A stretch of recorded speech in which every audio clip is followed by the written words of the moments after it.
What is the meaning of life when faced with an irrational, invisible force of destruction? Albert Camus' The Plague is more than a story about a disease, it's an existential allegory about the human response to the absurdity and suffering that defines existence. The story takes place in the seemingly mundane Algerian city of Oran. The narrative begins with small signs of decay, dead rats appearing in the streets. Initially, the citizens, focused on routine and commerce, refuse to acknowledge the growing threat.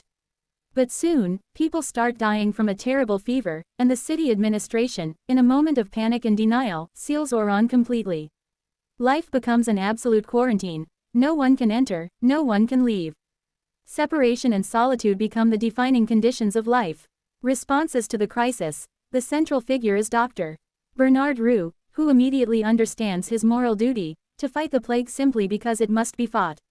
He refuses to attach any grand meaning to his struggle, he acts out of simple decency.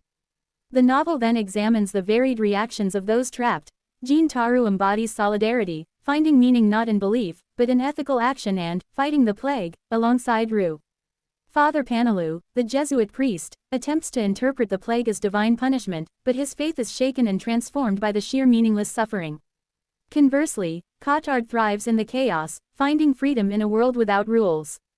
The nature of absurdity. Camus shows us that the plague is a metaphor for all forms of inescapable evil, war, fascism, and the very condition of mortality. The novel's heroism is not found in dramatic rebellion, but in the quiet, persistent work of Roux, Taru, and the ordinary people who choose human solidarity over despair. Rio's resistance is a constant, no, to absurdity. The greatest tragedy is the death of Taru, Rio's companion in the struggle, an arbitrary loss that underscores the plague's irrationality. Finally, the plague recedes as suddenly as it began. The city rejoices and the gates reopen, but Roux understands that the celebratory joy is fragile and temporary. The plague bacillus never truly dies, it merely waits in the shadows.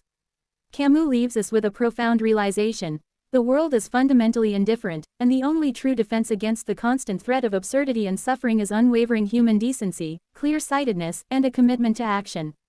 Read this book to understand the power of moral resistance. Follow for more philosophical classics, and find the book link below.